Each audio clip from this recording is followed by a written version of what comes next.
Hello everyone, myself Dr. Sunita Jain, Professor of Economics Department and Dean of Arts, Swami Vivekananda university सागर।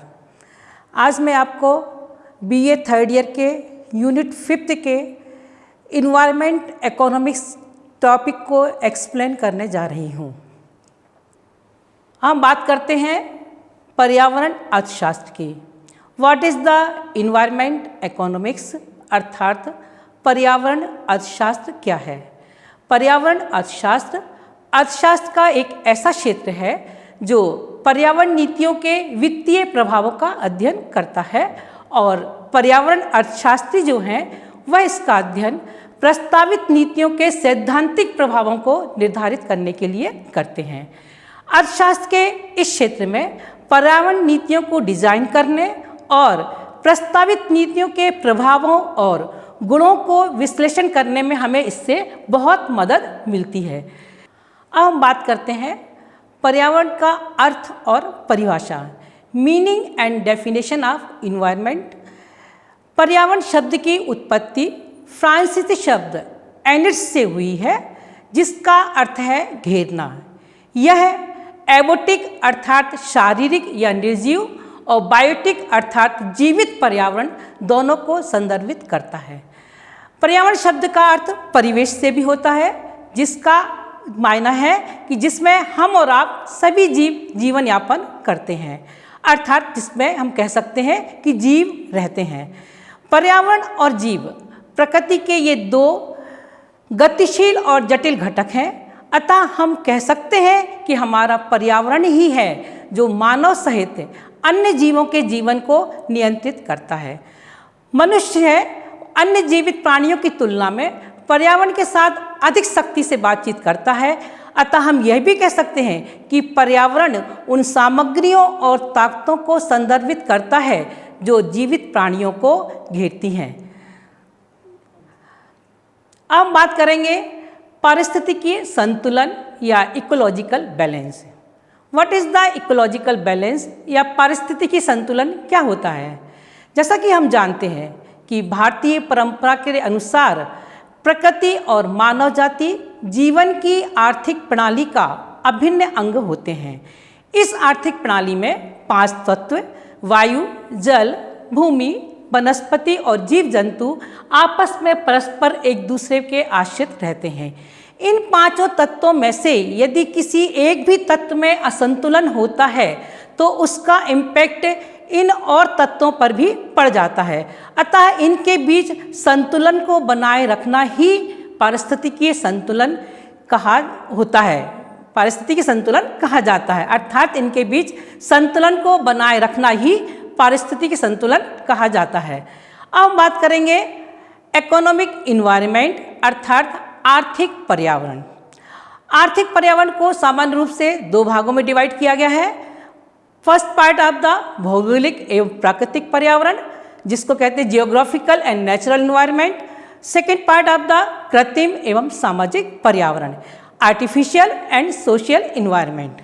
भौगोलिक एवं प्राकृतिक पर्यावरण की हम बात करते हैं तो यह हमारे सामाजिक एवं आर्थिक जनजीवन पर व्यापक प्रभाव डालता है। इसके अंतर्गत जल, वनस्पति, पशुधन, खनिज संपदा आदि को हम शामिल करते हैं।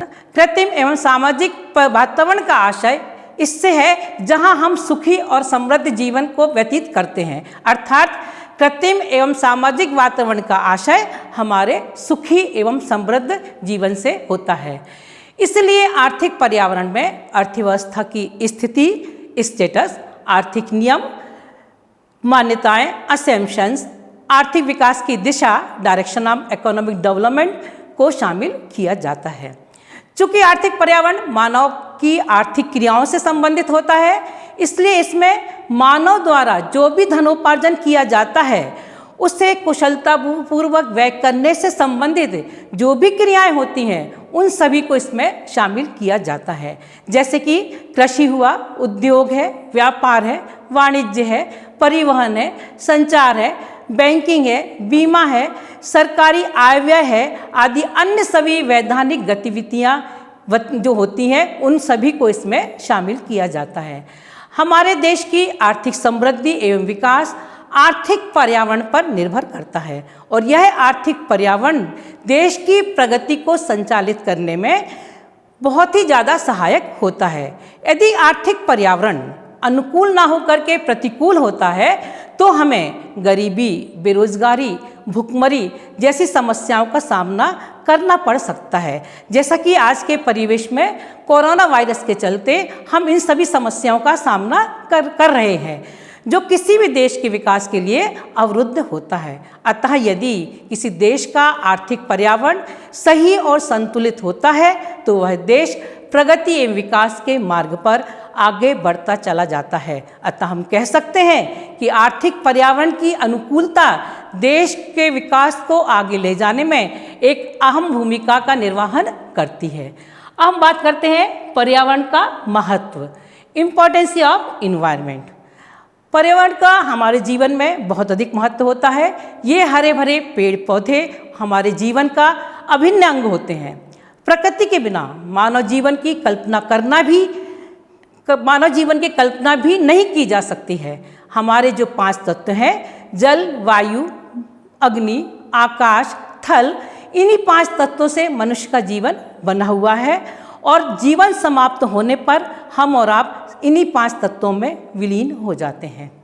ठीक है, अब हम बात करते हैं पर्यावरण का अर्थव्यवस्था से क्या संबंध है। ये बहुत इंपॉर्टेंट टॉपिक है कि पर्यावरण का अर्थव्यवस्था से क्या संबंध है। What is the relation between environment and economy.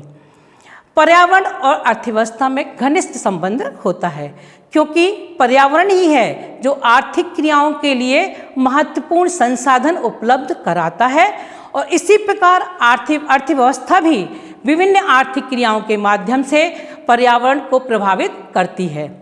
हमारी अर्थव्यवस्था के 2 महत्वपूर्ण कार्य हैं।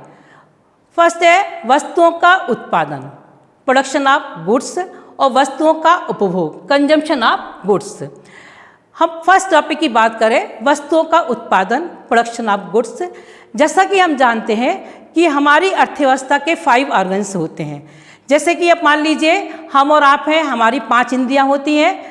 जो 5 इंद्रियों के बिना यदि एक इंद्रिय हमारे शरीर की नहीं होती है तो हमारा शरीर अपंग माना जाता है।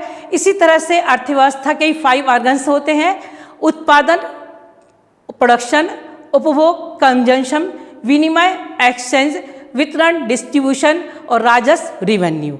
उन्हीं 5 अंगों में से 2 अंग बहुत इंपॉर्टेंट हैं, जिसको हमने वस्तुओं का उत्पादन कहा है और दूसरा है आपका वस्तुओं का उपभोग। उपभोग कौन करता है? मानवीय आवश्यकताओं को पूरा करने के लिए उपभोग किया जाता है और उपभोग के लिए उत्पादन करना पड़ेगा, तभी हम अपनी मानवीय आवश्यकताओं को पूरा कर सकते हैं। इसी प्रकार पर्यावरण के भी 2 महत्वपूर्ण कार्य हैं, संसाधनों की आपूर्ति, सप्लाई ऑफ रिसोर्सेज, और अवशेष या पदार्थों का अवशोषण, रेसिड्यूज और एब्जॉर्प्शन ऑफ सब्सटेंस। अब हम बात करते हैं संसाधनों की आपूर्ति। संसाधनों की आपूर्ति में 2 संसाधनों को शामिल किया जाता है, ऊर्जा संसाधन और भौतिक संसाधन। इन दोनों संसाधनों को अर्थव्यवस्था विभिन्न प्रक्रियाओं के माध्यम से उपयोग में लाकर उत्पादन में परिवर्तित करती है और उत्पादन प्रक्रिया के बाद जिन वस्तुओं का निर्माण किया जाता है उनको बाजार के माध्यम से उपभोक्ताओं तक उपभोग करने हेतु उपलब्ध करा देती है। सेकंड पार्ट है पदार्थों का अवशोषण। पदार्थों का अवशोषण करने का तात्पर्य है कि उत्पादन एवं उपभोग से बचे हुए बेकार पदार्थों को अवशोषित करना। पर्यावरण इन बेकार पदार्थों को वैज्ञानिक एवं रासायनिक दोनों तरीके से इन्हें शोषित करने का प्रयास करती है, लेकिन चिंतनीय बात यह है कि इन व्यर्थ पदार्थों को समाप्त करने की पर्यावरण की एक सीमित क्षमता होती है। यदि क्षमता से अधिक मात्रा में ये पदार्थ निकलते हैं तब पर्यावरण इन्हें पूरी तरह से नष्ट नहीं कर पाता है, जिसके कारण यह पदार्थ जल, वायु, भूमि आदि से मिलकर के पर्यावरण को दूषित कर देते हैं। अब हम बात करेंगे जनसंख्या का। लास्ट टॉपिक हमारा जनसंख्या का पर्यावरण से क्या संबंध है। What is the relation between population and environment. जैसा कि हम जानते हैं कि किसी देश का आर्थिक विकास वहाँ के प्राकृतिक साधनों के अतिरिक्त वहाँ की जनसंख्या पर भी निर्भर करता है। देश के लोगों की जनसंख्या, उनका स्वास्थ्य, स्त्री पुरुष अनुपात, जन्म मृत्यु दर, जीवन अवधि आदि आर्थिक विकास पर प्रभाव डालते हैं और इन सभी का संबंध देश की राष्ट्रीय आय से होता है। यह राष्ट्रीय आय प्रति व्यक्ति आय को निश्चित करती है।